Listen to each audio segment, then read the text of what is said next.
This podcast is produced by the Center for Deployment Psychology at the Uniformed Services University of the Health Sciences. The views expressed are those of the speakers and do not necessarily reflect the opinions of the Uniformed Services University, the Department of Defense, or the U.S. government. In addition, references to any specific companies, products, processes, or services does not necessarily constitute or imply endorsement by the Uniformed Services University, the Department of Defense, or the U.S. government. Welcome to CDP's podcast, Practical for Your Practice, where we give you actionable intel to support what you do. One colleague to another. Hey everyone, welcome to Practical for Your Practice. Andy here. Nice to see you again. I guess I can't really see you, but I'm pretending I can see all you out there, all the millions of listeners we have, right, Jenna? Absolutely. Millions and millions. Yes, we're glad you've joined us today for sure. Welcome of course, we to have Practical for Your Practice. Of course, we have Jenna Ermold with us. Glad you could be on the podcast today, Jenna. Me as well, Andy. It's a great topic. I think so too. And I'm really excited to have Dave Dahl with us. Dave and I go back a ways, and we'll tell you about what we're going to get into in a minute. But Dave, do you want to say hello and tell us a little bit about who you are and what you do? Yeah. Hi, everybody. First of all, thank you for having me on your podcast. It's a real honor, to be a part of this. Sure. My name is Dave Dahl, and I practice clinical social work and psychotherapy, primarily with veterans at a residential unit for trauma, SMI, or severe mental illness, and mood disorders. Is pretty much mostly what we see there. My practice is starting to branch out beyond that. Starting to work with some local police departments on trauma and how to cope with trauma and kind of navigate that on the job and in their personal lives. As far as my background, I need to say that I have limited clinical experience. I think I am new as a social worker. I graduated last year and was just licensed dependently last summer. Thank you. Thank you. So I am definitely new to the clinical practice, the technical side of things. That is for sure. I feel I'm not so new to the subject of moral injury and post-traumatic growth in my personal life and some of my other previous places of work.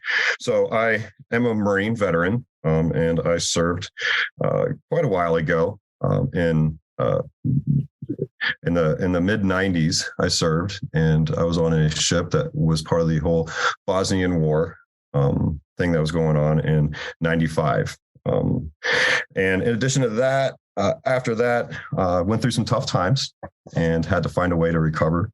And now I'm a person in recovery.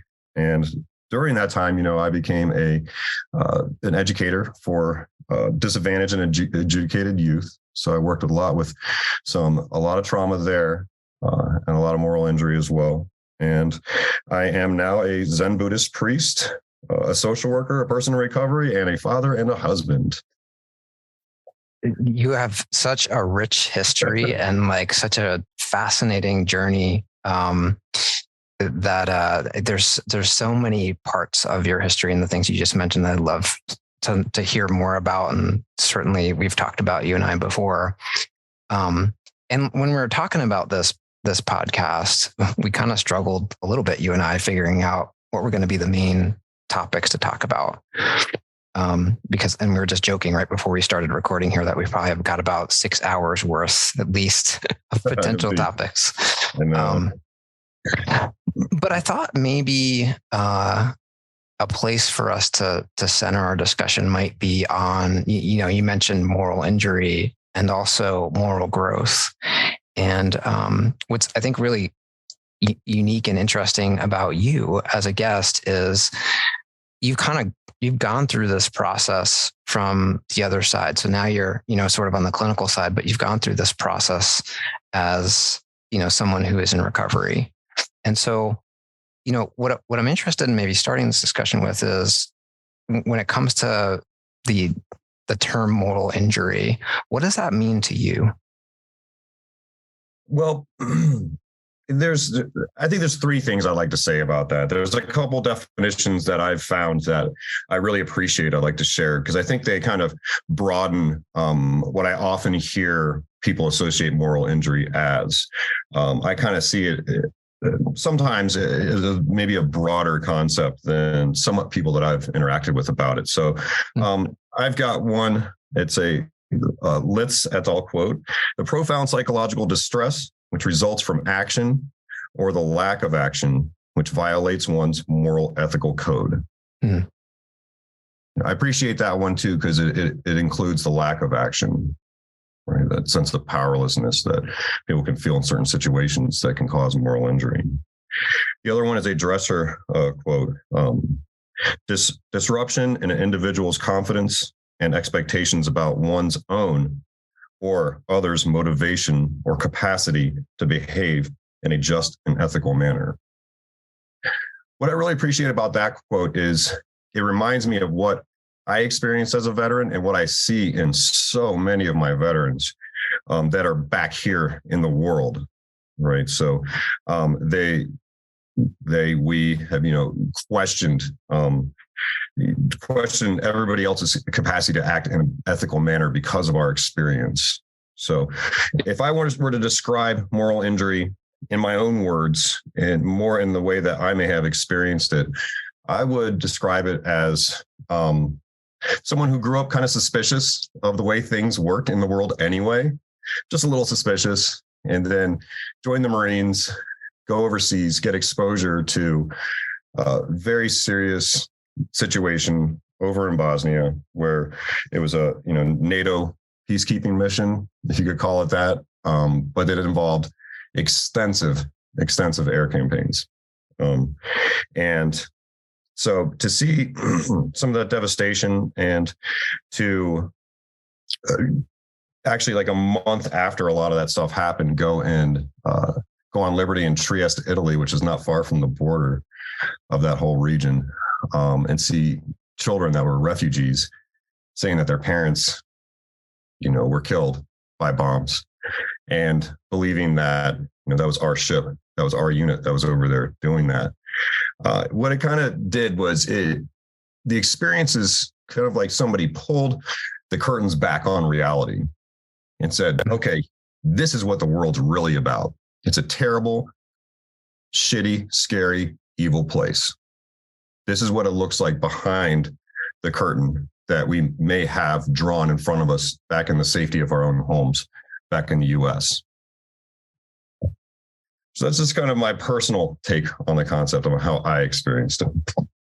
I sincerely appreciate your generosity in sharing that experience. And I think it really does highlight both of those definitions that you mentioned. And it reminds me a lot of, I'm not sure you're familiar with Claude Anshin Thomas. He's actually a Zen Buddhist monk, and he's wrote a book called, I'm going to forget the name of it now. At Hell's Gate. He was a door gunner in Vietnam. And when he talks about moral injury, he talks about it in a very similar way. It's like the veil of justice has been torn, and you can't unsee what you saw on the other side. And in that experience, you mentioned just that juxtaposition of those two worlds coming together, and having a real difficulty and the impossibility of not seeing what you've already seen, even though you might not have played a specific part in, the bombing runs and things like that. Just being a part of that world and seeing how like this other part of the world just doesn't appreciate and could never really see that is a huge, huge thing to try to reconcile. Yeah, go ahead, please. No, go ahead. If you're going to respond to that, I can. It really is, and it didn't seem to have quite the effect. The long-term effect, I'd say, was more detrimental in a sense. Although going there after participating in that and experiencing some trauma on my end, and then seeing the actual children on the streets begging with the sign, and I'm just like, here's all my money. I can't even confirm whether what your sign is saying is true or not. I'm just going to assume that it is. Here, take all my money. Right. And so that really became maybe a bigger part of my story, a bigger part of my experience than a lot of the actual trauma that I experienced. And I was kind of interested as you were talking, you described yourself as going in to the Marines as a, potentially more suspicious, in general kind of personality. And I was thinking how, you've got your person factors, right? Like who they are, how they see the world going into, and then you've got these specific situations, or I think, maybe described as moral injurious behaviors, things that organizations or people do that may or may not impact a person, or they may impact somebody differently given what they're coming in with, and how, that's kind of important for providers to think about. It's not just you were exposed to these things, but it's the human and the person behind that exposure that may experience it differently depending on, who they are and the factors that they come in with. Do you think that sort of plays a part in it, that you were,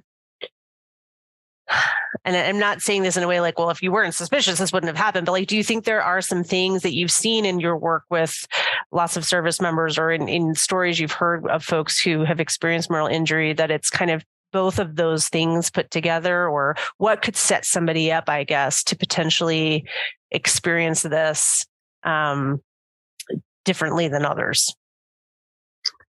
I think it's great that you picked up on that. The more I look at that, the more I believe it is an important factor in experiencing that. I went in maybe not with the best self-esteem, very kind of unsure of myself, unsure of my place in the world. I had divorced parents. One parent was there and was wonderful, and it was a different experience on the other end. So I went in with this real unsure feeling of where I fit. I lacked confidence, even though I put myself out there anyway, but I always lacked a lot of confidence. And I went to boot camp, and I went there weighing 135 pounds. I was pretty small for my height. And I remember going there, and it's a scary place, but I'm just doing it. And before I knew it, very early on, I was watching people have a really, really hard time physically, mentally. I mean, crying, screaming, all those things. And I found that I was functioning really rather well in that environment. So much so that I just bought it fully. It became who I was, and I really excelled. And that was kind of my story throughout the Marines too. I think I was a really good Marine. I just lived it. I became fanatical about it. I think that's kind of what it takes to be, a real high functioning Marine. I mean, I was infantry, then I went to the sniper unit, and then I ended up in another special unit after that. And so you put everything, your heart and soul into this. It becomes the most important thing that you have. And this is what I'm holding on to. And I'm getting the praise finally, and I'm getting the confidence, the well-earned confidence. And then some stuff happens, and it shakes that up, and it leaves this kind of mark or this injury, this scar or something. And you kind of keep going with it, but it's kind of like an itch back there. You can feel it, and something's up, but you just keep going because this is what I'm good at. And later on, when I got out, that's when the coping skills that I had developed in the Marines no longer applied in the civilian world. They're pretty much frowned upon. And that's when that kind of wound started opening up, I'd say.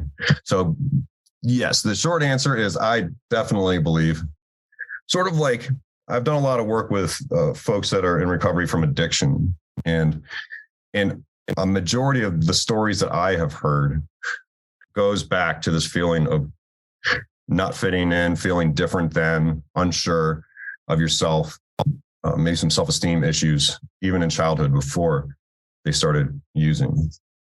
I kind of relate to it like that as well.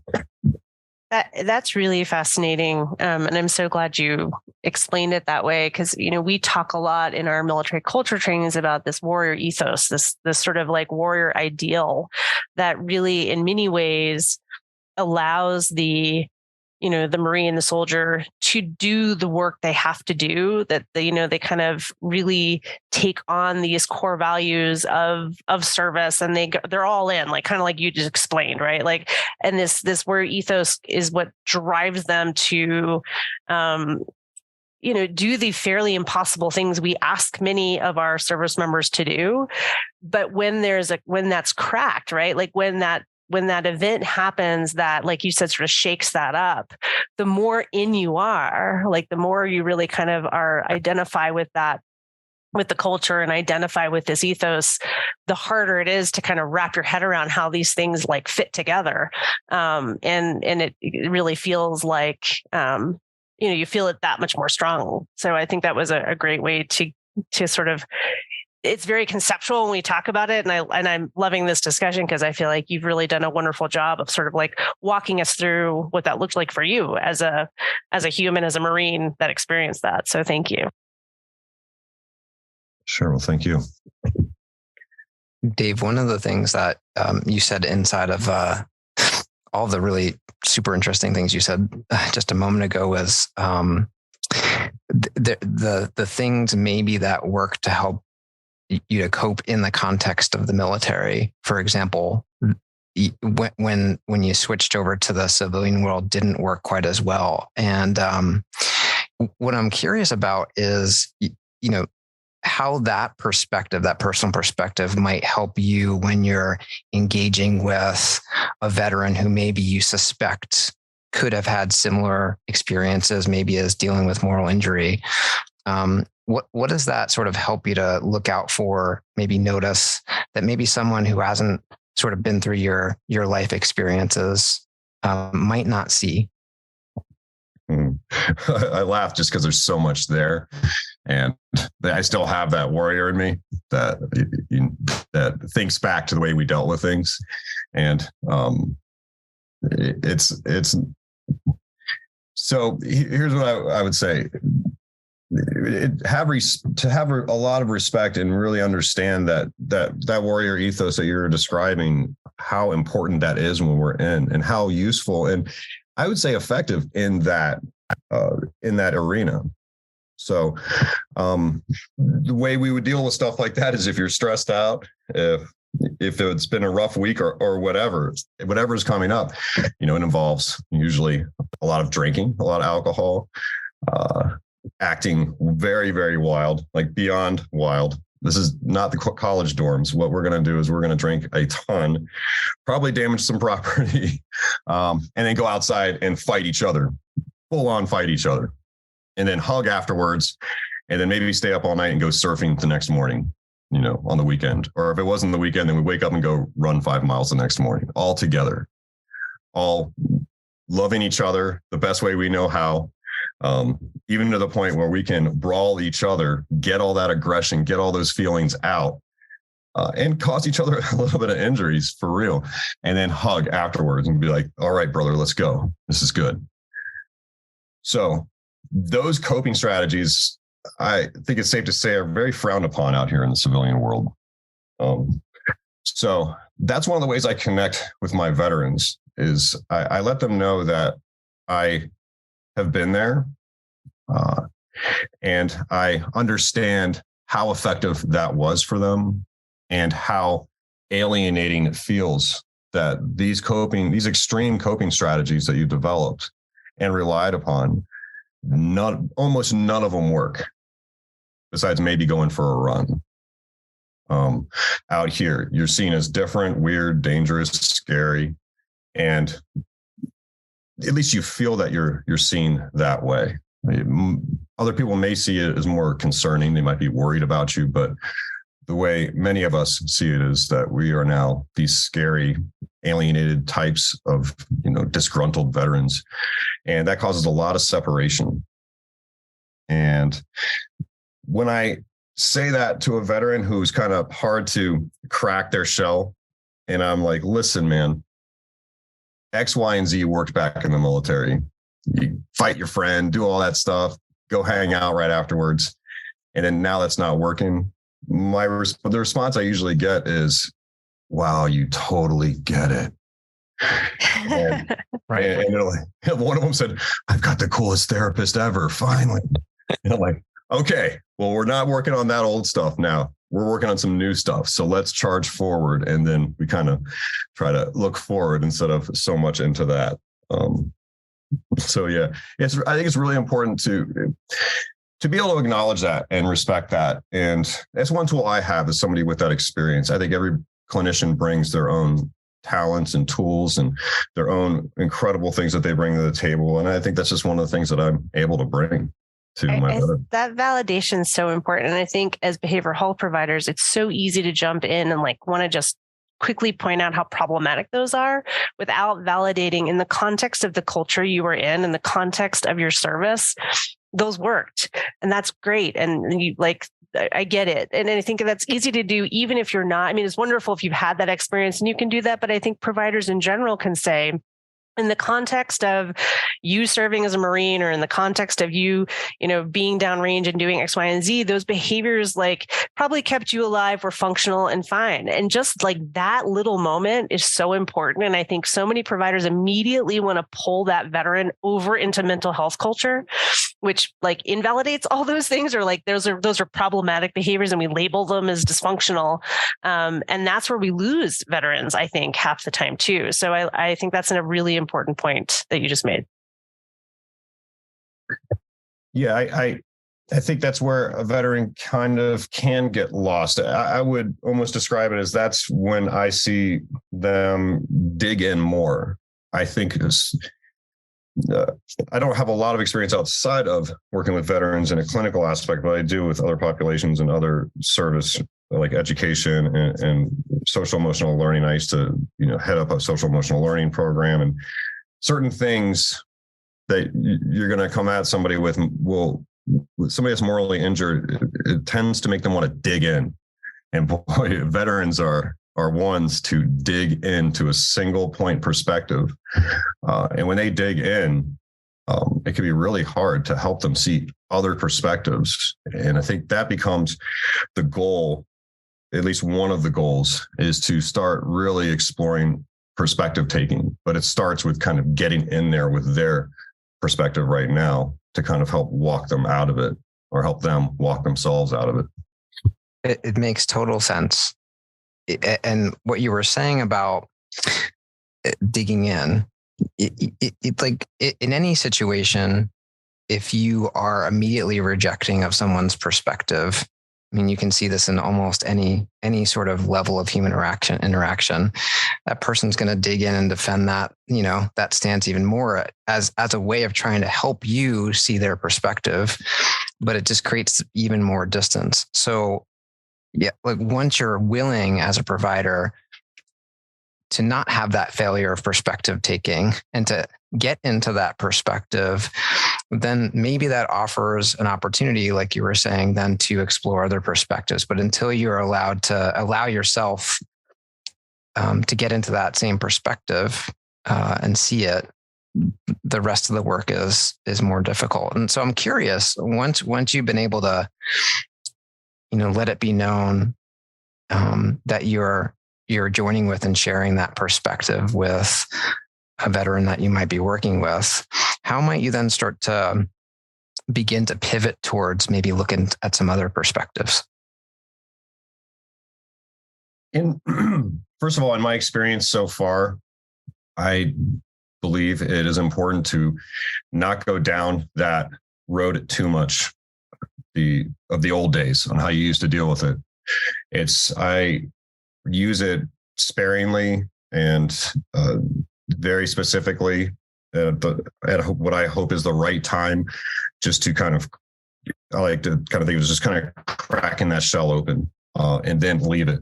Because if we keep talking about that and we start going back and forth about it, then I'm no longer their therapist. Right now, I'm just another military buddy. And so just to be able to connect with them that way, and then as soon as possible, move forward. So what was your question? So how do I get them to start to entertain other perspectives? Yeah. So right, exactly. And I'm glad that you clarified that. once you've sort of touched on that perspective, that's not where you want to stay. And I'm curious about like how you begin to make that pivot and shift towards inviting, that the person you're working with to maybe start to explore some of those perspectives. And also, I guess like related to that is, what are some of the perspectives that, could be useful to explore? Yeah. So that's an interesting question because everybody is so different, yet they all have similar traits. So I found that some CBT tools can really help right out of the gate. In my experience, personally, I participated in CPT, cognitive processing therapy, which was the initial first step I needed to start to loosen my single point dug in perspective, because you develop this perspective in an environment that is life or death. Everything is life or death, literally. If I have one speck of little tiny black piece of whatever in my rifle, they're going to say, what are you trying to get everybody killed? Right. So that's literally what they would say. So the smallest things are life and death. So you kind of get dug in with that. And regular things feel like life or death, whether that's going out in public, going to, say, a 12-step meeting, which was part of what I needed to learn how to do at the time. And so CPT really helped me do what CPT does, go into a situation and be able to assess it for safety and start to question myself and challenge myself to see if my kind of only believing that there's a threat happening or that the people sitting behind me are dangerous or I can't handle it. I start to explore their perspectives. Well, how do I know that there's a threat right now? And going down those challenging questions where you challenge yourself. So I think that's a really important way to begin to access that. In the bigger picture, I think it's more of an existential problem. It's more of a complete existential crisis, which is how you see and experience life in this world. And there's a whole bunch of stuff in between, I guess we could talk about too. So that's kind of like the initial thing that I think is important is, say, for example, just those little interactions. A veteran will come to me and I can tell they're all tense and we're in session and somebody didn't return the hello in the hallway to them. He said, hey, the other person didn't. Now it's, F that guy. I knew he hated me this whole time. And so just the basics with that. Okay, well, how do you know? Starting to use the cognitive behavioral model just to challenge those thoughts for accuracy, I think is a great place to start before. Let me rephrase that. I think it's a great place to start because that is what, in my experience, helped me, and I see it helping others be able to go out and explore whatever form of help that they need on their own. It empowers them. So with me, it ended up going to 12-step programs. I've been in recovery for 13 years. Congratulations. In a couple of days, it'll be 13 years, I believe. So, and then that turned into my Zen Buddhist practice, which I'll open it up right now. That might be a little bit. Well, Jenna's like, oh no, Zen Buddhism again. Don't get Andy started. We just did never ever say that. I just will sit back and happily listen. I'm joking with you, Jenna. Well, that was kind of a lot right there. One of the things that I just think is really fascinating about what you described as sort of one of the core features of CPT that you got from your experience, but also in the way that you think about it as being maybe a first step with helping veterans to make this pivot we've been talking about, is that it's really it's a perspective taking exercise. And I don't know if often CBT practitioners think about looking at unhelpful thoughts and maybe challenging them as perspective taking, but it absolutely is. And I think it's such a non-threatening, nice segue into just the possibility that there could be other perspectives. So I really like the way you conceptualize that as a place to start. And that real life example you gave is just it's a very easy, it's not even about moral injury. It's not about challenging, hey, like you're seeing this the wrong way. It's like, let's be curious about like, could there be another way to see this? The existential perspective I thought was really interesting. So when you start to help clients begin to look at that existential perspective, what might be like a first step, just even to entertain the possibility of like that question, why are we here? What is your life about? Like how might you start to just even gently introduce that perspective? Something that I've done this extensively also with my students, who most of my students, I do it with my veterans too, and I'm about to do it with the police departments as well. But I did it for like 12 years with students, and these adolescents were from the worst parts of Baltimore City or DC or even rural areas that were really disadvantaged. And these kids had trauma and moral injury, and some of it looks a lot like what our veterans, some of the symptoms our veterans are showing. So one thing that I found helpful for that is there's some mindfulness exercises that I do, and that involve being able to really watch your thoughts, not just let's sit here and watch our thoughts. I will have somebody start with the breathing, and of course, all the basic mindfulness, mind and body tools. But then we'll pick something far off in the distance, and I'll have them ask themselves, "Is that me?" So it could be like a tree across a field.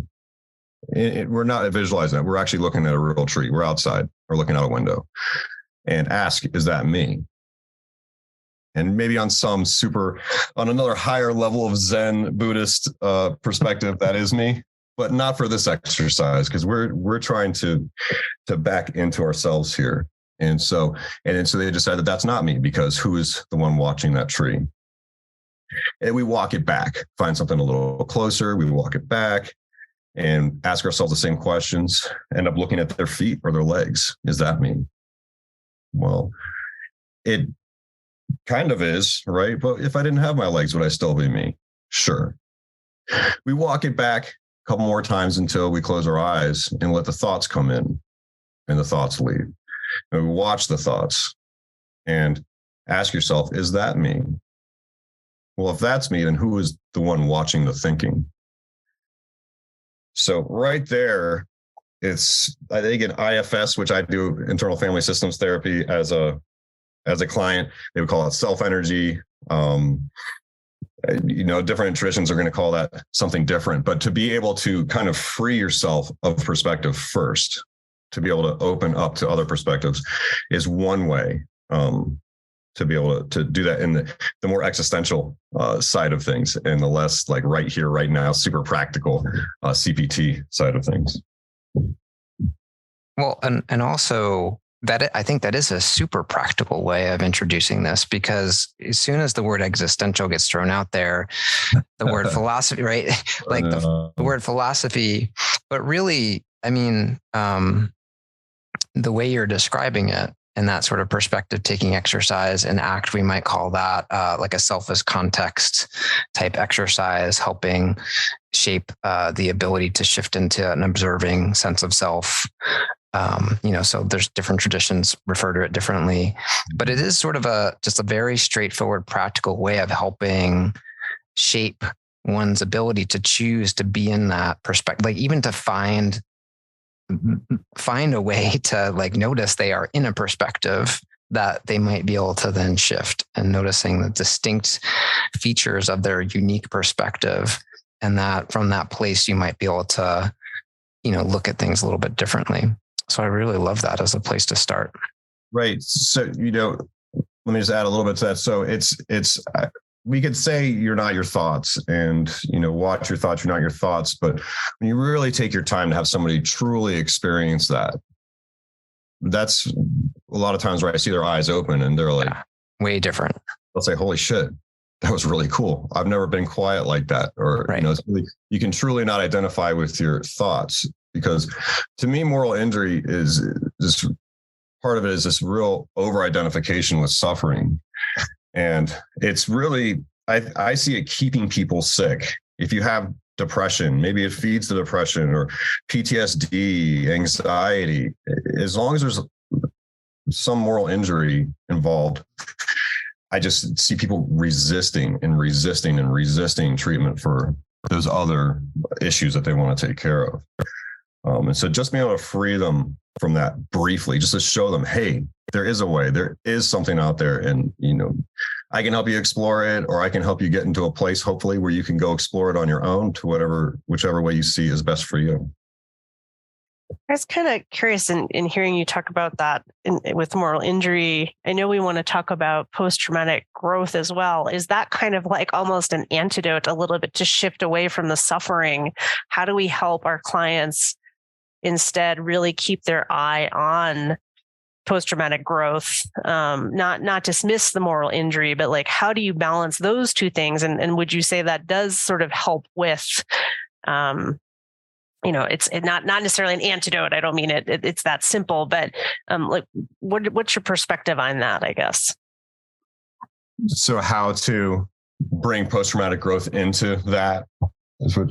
Yeah. So if the suffering, or this focus on suffering and the moral injury, is maybe what's kind of keeping them stuck and feeding depression and complicating PTSD, are there ways for us as clinicians to help support the shift to post-traumatic growth, or at least pay attention to possibilities for that as a means of kind of getting you unstuck from the impact of moral injury? So I think that's a big question. And I certainly don't have all the answers. I might not even have very many answers. I can have my experience and sort of what I do. Also, I mean, it starts with really taking the time to acknowledge what we've just done and reflect on that. Whether it's a veteran who has a family member that's worried about them and doubting every decision that they make, and they feel like that person just thinks that they are, a piece of crap, and they have this perspective about that, and then walking them through the perspective, taking exercise, whichever one you might choose to do. And then they open up and they realize that there's about 5, 6, 10 different reasons that person might be questioning my decision, instead of just simply thinking that I'm a piece of shit. And then really taking the time to pause and acknowledge that. Like, do you see what we just did? How does that feel now to be kind of free from that one perspective? So I think that's kind of just an ongoing thing that I would do. In a bigger sense, this isn't easy to pull off all the time, but I think service. If there's a way for veterans or anybody to get involved with serving others, I think that's where you can really see a lot of the post-traumatic growth. That's where you start to reconnect with my actions as being beneficial and not harmful. So like over in Bosnia, that was a war, at least our NATO involvement in that. It seems pretty clear that it was for, in my opinion, good reasons. There wasn't a lot of question about it. There was a population that was experiencing a genocide, and we wanted to stop that. At the same time, doing something good and seeing this damage that is definitely against the fiber of your ethics and moral being. So that can really make one want to isolate and just pull back from everything.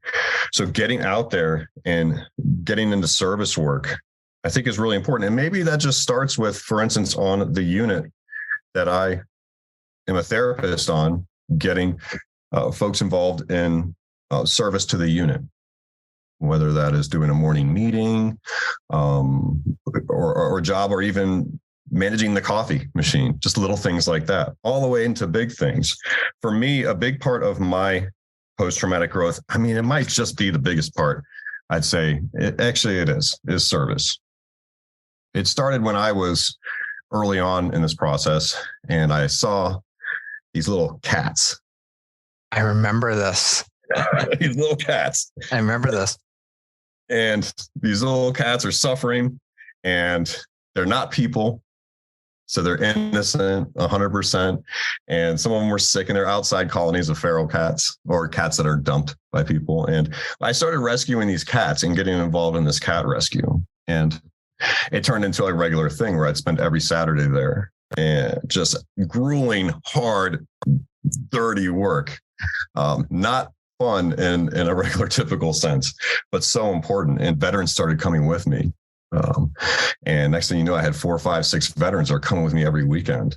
And it's literally crappy work, but you feel so good about it. And it starts to reconnect you to this drive you have to serve. When you join the military, you're joining to serve. To each might have to different degrees, but you are serving. And so I took that and I ran with it to the point where I moved into the shelter and lived there for just about a year with 140 cats, just volunteering like that. And that's where so much of my growth came from. So I'd really put it, a big part of that is showing them or helping them see that getting back into service can really, there's just so many lessons in there. And there's just such an esteem builder. It just makes you feel so good, even when the work is kind of terrible, you know? I think that fits really nicely with what you were saying earlier when we were sort of talking about maybe coping skills that worked in a military context that don't work now, and context being the operative word here. And the idea of service, it's really scalable. And, you know, like you were talking about taking care of the community coffee pot all the way to your experience of, you know, beginning to, you know, care for the feral cats. And then that scaled up a bit more to, you know, even like living in the shelter and sharing that with other people, shifting the context where the context supports connection and supports behavior that has a beneficial impact to other beings in and of itself, maybe create some possibilities for new behaviors to emerge. So, yeah, I mean, I love the examples you're giving, because you think about something like post-traumatic growth, it sounds so big. Existentialism sounds so big. Meaning and purpose sounds so big. It doesn't have to be giant. All it needs to be is a little shift in context, where maybe there's the possibility of reconnecting with purpose and meaning.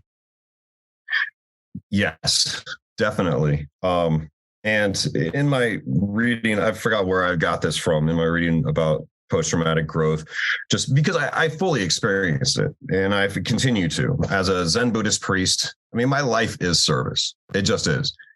I kind of sometimes say it's like the mafia or something. Even if I try to get out, it just keeps pulling me back in. So I've just accepted that. I remember the comment you made to me after you became a priest, and I said, "Oh, congratulations, Dave." I don't know if you remember this, but you said, "I think of this more as a demotion than anything," which I thought was great, you know, because it's a service position. Right. So putting other people's practice and other people's space to learn meditation before mine, and making that my practice.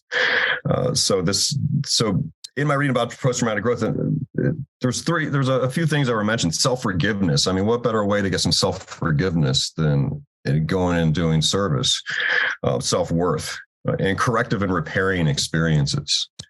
Especially in a service community, like a volunteer community, you're going to meet some of the most off-the-wall people, but you can't deny their heart. And I think that's so important for veterans or anybody with moral injuries to really reconnect with that sense of compassion and start to repair and kind of correct their view of what it means to serve, and that other people are doing this too. It's not, the world is not this terrible place, or even if it is, there's a whole other team of people out here, teams, plural, that are out here trying to correct it and make things better. And I think that's one of the most valuable things for any of us to experience. And now it's who I am. So I don't really subscribe to a meaning of life, but I think a purpose. Maybe the meaning. And in my if you can consider Zen my existential therapy, I don't really know much about the existential therapy. No, I don't know much about that stuff yet, but Zen has been my existential therapy. And it continues to give me a sense of purpose, where meaning, I don't need to wrestle with the meaning so much. I just kind of let that go. And I just do. And I know that if I'm serving, it's good. And that's it. And that's all you need. I mean, from the perspective of acceptance and commitment therapy, values-based behaviors that are intrinsically have purpose to you, and doing those things here and now is a life of meaning and purpose. And also, you were saying that the path of a Zen priest is your path. And I think the point is exactly that. Everybody's going to have a different one. And there's all sorts of different opportunities out there to reconnect with service and do things that have purpose to them. And so as we're getting near the end of our episode here, one of the things we always like to do, Dave, is ask our guests for just a couple of pieces of actionable intel, things that our clinicians who are listening might be able to, listen to, advice to take that might help them to move just a little bit further along down the road of, being competent in working with service members and veterans. So do you have a couple of pieces of actionable intel that our listeners might be able to take and use if they want to be even more effective in working with moral injury and helping clients pivot towards post-traumatic growth? Yeah, I think so. So one thing that we brought up, and I really appreciate, but I don't want to get out of here without reiterating that, is validation and genuine respect for military culture and the coping strategies that these folks are using in the military. Just maybe a constant reminder that we can always give ourselves for that, because it can be really difficult and challenging when you've got somebody who's just dug in and you just want to be like, come on, just do the thing, and you'll see that it's better. But really validating and understanding where they're coming from, it kind of goes without saying, but I think I remind myself of that as much as possible, and I find that helpful. Moral injury is not a fad. Please be open-minded to it. There is, I have picked up on, differing opinions, and that's great and everything like that. But I've actually heard, some people just totally discount it and seem very closed-minded to it. And I would just encourage to please give it a chance. Some of us have experienced it. I didn't know that the words moral injury was what I was experiencing until I went to grad school and I was doing a paper on trauma, and I just stumbled upon this and I was like, oh my goodness, here it is. This is me. Sure, I had PTSD. Sure, I had some trauma, but really, if I had to place anything on the suffering, if I had to choose one thing that really described it, it would have been this. This is what made it really hard to recover for so long. It's not limited to combat jobs. I think most people know that. But those veterans that didn't experience combat, there's plenty of opportunity for moral injury in the military without combat. In an intense environment like that, it is absolutely there. And we've been talking about taking in perspectives, foster whatever methods you have to help these folks take as many perspectives as possible and experience the freedom of that. And it's a very opening experience. When that's successful on a session, when the veteran does the work and they're responding to some of the guidance and they experience that, I just see their body change. They just seem to open right up. Their muscles relax. The problem isn't so big anymore. It's a lot more manageable. And, that daily functioning part where that sense of purpose and that sense of purpose as a service to others, I think you can't really go wrong with that as long as you don't overdo it. So I think that would be my actionable intel that I can think of right now. Oh man, so many good things. Validating military service, genuine respect to start with. Remembering moral injury is not a fad. This is a real thing that could be really important concept for veterans who are struggling to understand about what they're going through, help put it in perspective, and then working on that collaborative perspective taking and introducing it and then introducing opportunities or fostering opportunities for maybe clients to begin to explore service so they can reconnect with a sense of purpose. I think those are all really, really wonderful suggestions. So Dave, I sincerely appreciate your willingness to come on the podcast. I know it's a little cliche to say, but I want to thank you for your service, both as a veteran, but also in the work you're doing in your clinical work, and also your work as a Zen priest in your community there as well. So thanks so much for coming on the podcast. Thank you.